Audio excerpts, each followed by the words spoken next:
요즘 경매 얘기만 나오면 빌라는 무조건 준신축부터 봐야 한다는 말 정말 많이 들으셨죠? 깔끔하고 세입자 맞추기 편하고 수익 계산도 단순하니까요. 그런데 여러분, 같은 동네에서도 구축 빌라가 오히려 더 빠르게 팔리고 더 높은 가격에 낙찰되는 경우가 많다는 사실 알고 계셨나요? 특히 평수 메리트나 지역 특화 수요가 있는 구축 빌라는 경매 시장에서도 경쟁률이 높습니다. 오늘은 제가 직접 시장을 분석하면서 정리한 아는 사람만 입찰한다는 귀한 빌라 특징 5가지 이야기해드리겠습니다. 그리고 한 가지, 저도 경매를 처음 시작했을 땐 정말 많이 불안하고 혼자 답답할 때가 많았어요. 그래서 지금은 같은 고민을 하는 분들과 낙찰부터 매도까지 함께하는 1대1 실전 과외를 진행하고 있습니다. 혼자 부딪히며 시행착오를 겪기보다 실전 흐름을 차근차근 배우면서 안정적으로 시작하실 수 있도록 돕고 있으니 관심 있는 분들은 아래 고정 댓글 참고해주세요. 첫 번째, 준신축 사이 구축입니다. 주변이 전부 준신축인 동네에 구축 빌라가 하나 있다면 그게 오히려 더 잘 팔립니다. 왜 그런지 설명해드릴게요.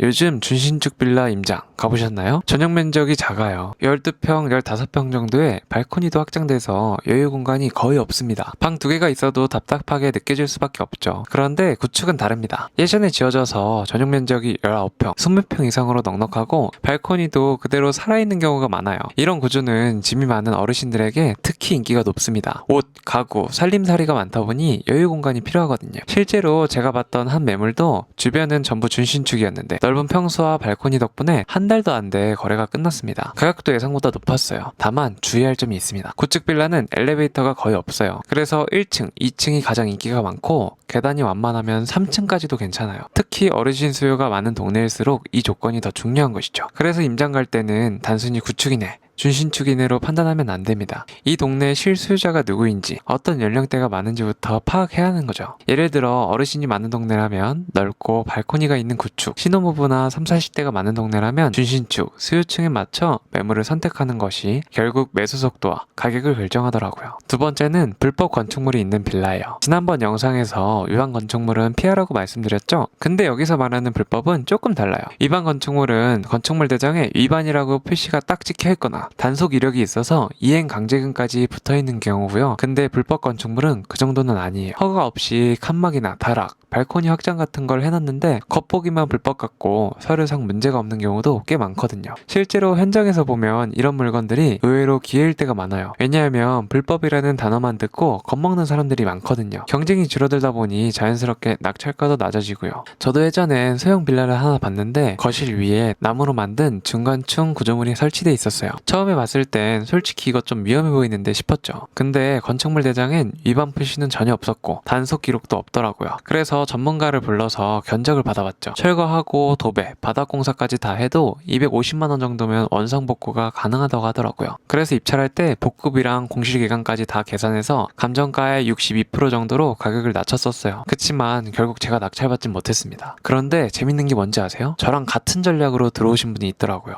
그분도 복급비까지 계산을 다 끝내고 아주 정확하게 가격을 쓴 거죠. 경쟁자가 거의 없었기 때문에 그분이 낙찰을 받았고 몇 달 뒤 수리를 다 끝내고 매도까지 깔끔하게 마무리하는 걸 보고 역시 제대로 준비한 사람만 기회를 잡구나 싶었습니다. 물론 이게 무조건 도전해도 된다는 건 절대 아니에요. 제가 딱 보고 바로 거르는 경우도 있습니다. 첫째, 건물 일부가 대지 경계를 넘어간 경우. 이건 복구도 어렵고 소송까지 갈 수도 있어서 진짜 위험해요. 확인하려면 현장에서 경계석이나 담장 위치가 도면이랑 맞는지 꼭 비교해봐야 해요. 둘째, 구조벽을 철거했거나 건물의 뼈대를 건드린 경우예요. 이건 안전 문제가 바로 터질 수 있어 공사 비용이 감당이 안 돼요. 현장에 갔을 때 벽 두께나 구조를 꼼꼼히 보고 도면이랑 다르면 전문가에게 안전진단을 꼭 받아야 합니다. 세 번째는 단지형 빌라예요.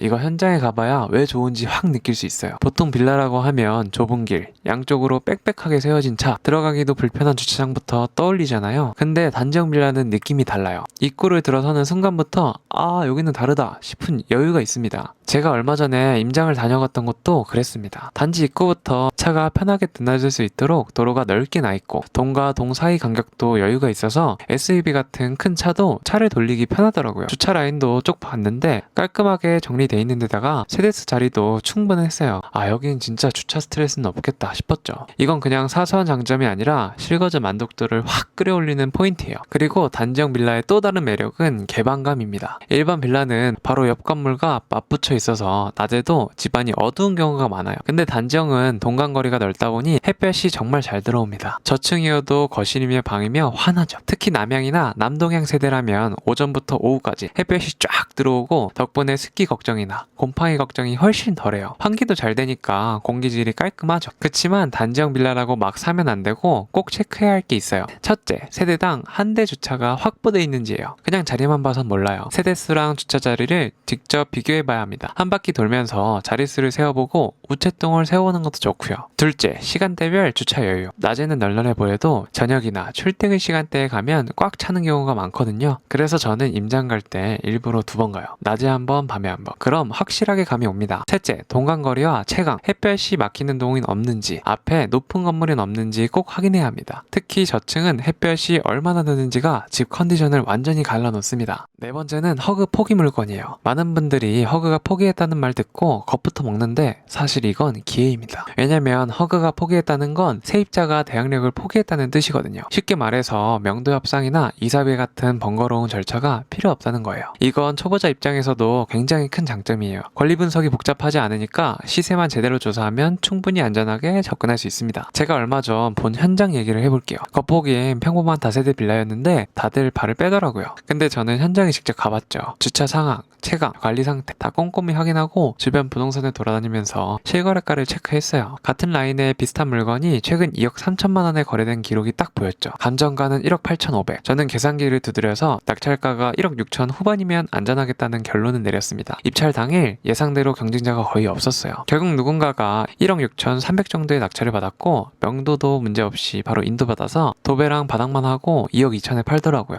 단순 계산으로도 4, 5천만 원이 손에 들어간 것이죠. 이게 바로 허그 포기 물건의 매력입니다. 물론 주의할 점도 있어요. 가끔 매각 물건 명세서에 배당에서 제외된 보증금이 있어 낙찰자가 인수할 수 있음 이라는 문구가 보일 때가 있거든요. 이건 꼭 체크해야 해요. 배당받지 못한 금액이 있다면 그 낙찰자가 인수를 해야 하니까요. 하지만 이건 걱정할 정도로 흔한 경우는 아니에요. 대부분은 그런 리스크가 없고 설령 있어도 금액이 크지 않으면 입찰가를 계산할 때 반영만 하면 됩니다. 정리하면 허그 물건은 대다수가 안전합니다. 명도 걱정도 없고 권리 분석도 단순해서 초보자가 접근하기 쉽죠. 대신 시세조사와 매각 물건 명세서 확인은 꼼꼼히 해야 합니다. 자, 5번째는 거래량이 꾸준하게 유지되는 빌라입니다. 솔직히 말해서 거래량, 이게 진짜 중요하거든요. 거래가 꾸준히 이루어진다는 건 뭐냐면 매수 수요가 항상 있다는 거예요. 쉽게 말해서 사고 팔기가 편하다는 거죠. 아무리 가격이 괜찮아도 거래가 한참 동안 없으면 내가 팔고 싶을 때도 버티게 되거든요. 그래서 저는 첫 번째로 부동산 플래닛부터 켜요. 요즘은 클릭 몇 번이면 다 나오잖아요. 경매로 나온 물건지 주소를 치고 주변 역을 검색해서 분석 버튼을 딱 누르면 최근 1년간 거래량이 바로 보이죠. 부평동을 예로 들어보겠습니다. 최근 거래량이 120건이 넘어요. 인천이나 부평 중에서 부평만큼 거래가 활발한 지역은 거의 없어요. 참고로 부천에서 거래가 잘 된다는 원종동은 79건, 고강동은 58건 정도예요.